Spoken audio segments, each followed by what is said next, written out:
Here to talk about Limitless Season 1, Episode 7, Brian's Finch Black Op. And I find it funny, this episode is about, or pay homage to, Ferris Bueller's Day Off. Finch wants to have a day off, so he lies and pretends he's sick. And it was funny because Mike and Ike come, and they don't even use their real names. Mike was like, Ike! I thought that was funny because they used the name that Brian gave them now. And they see that he's sick, so they leave him alone and just say they'll tell the office. And if he need anything, call him. He goes in, getting ready to go on his day that he is excited about. He was going to take him an NZT so he can have even more fun. He wished that Rebecca could go, but of course he can't tell Rebecca. And then while he's on his way out, 3 guys come and kidnap him. So at the office, Naz, Boy, and Rebecca meet with a dude named Dean Merritt. And he was asking, can he borrow Brian for a mission? Now it's like, I didn't tell the CIA anything about Brian. And the answer is no. But basically, he already has captured Brian and was just telling him like, oh, I'll bring him back. Oh, they were pissed. They were pissed. Brian is in the woods somewhere in Pennsylvania with 3 guys, and he named them Rudy, that's the leader. The communicator name is Cameron, and the translator he named Abe. So all 3 of them in the woods, and they were trying to find a dude named Alexei, and they couldn't find him. When he was on surveillance, he slipped away. So Brian takes the NZT, which they had for him, and he locates where he is. They waited till nightfall. They go in to get him, and then he knocks one of them out, and he comes to get the other guy. But Rooney, the leader, zapped him, and so they capture him. Brian was wondering what they were doing. The translator was talking to him, but they didn't know that Brian had learned Russian. He was listening, and he found out that they were going to kill the guy. Like, they had no intent of bringing him back. They were going to kill him. He talks to the guy, Cameron, because he basically bonded with him. He told him about the pill and how it had side effects. He's the only one that it doesn't affect. So he tells Cameron they're going to kill him. We need to get the Rangers involved or get somebody involved so they don't actually kill him, but, put him in jail.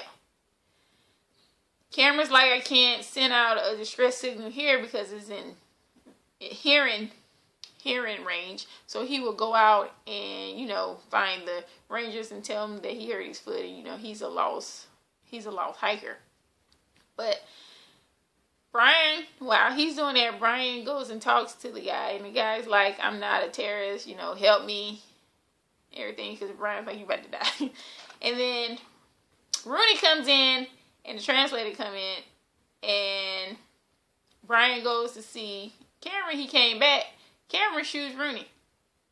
And then he basically found out that Cameron and Abe had a plan of their own.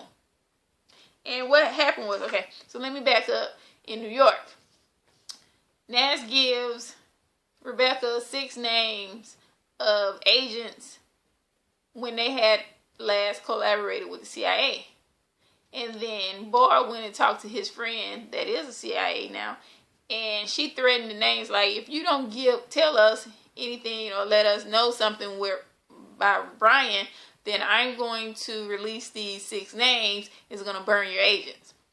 So they found out who are the contractors and what are they, looking for. Then they found out that there was a 4th person on the team, but that person didn't go out. It was a helicopter pilot named Carla.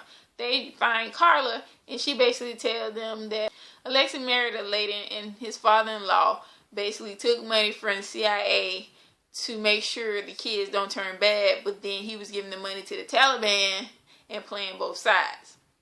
Alexei told, CIA, as long as you get the father-in-law very quickly, no problem. The day of, they found out that there was going to be a Taliban lord there as well.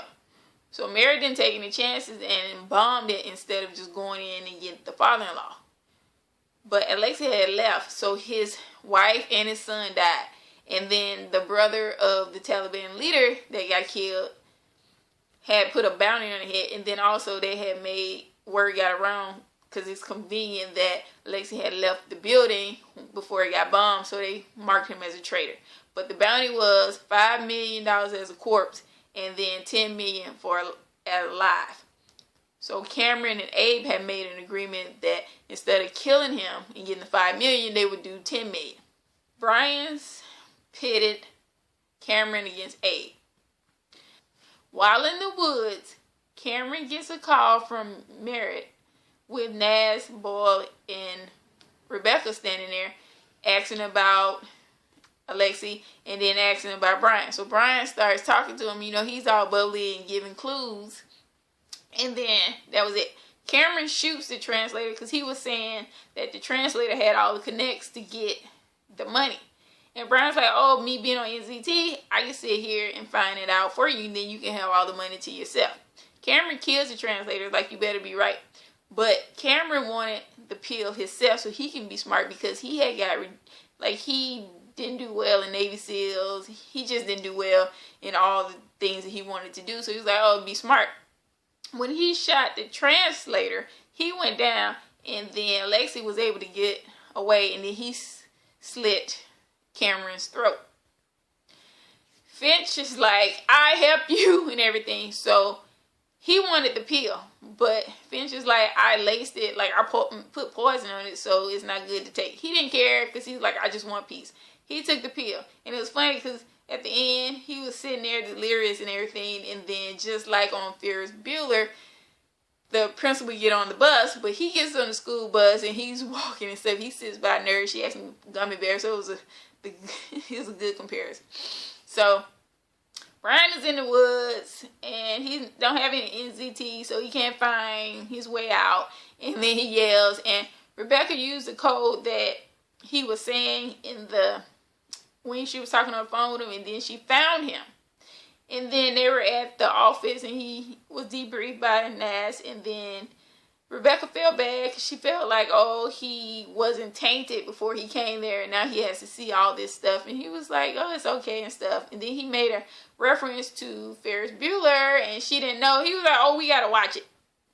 So that's basically what happened in this episode. Subscribe to this page, leave a message, follow me on Instagram and Twitter at Madalyn, and I'll see you next time.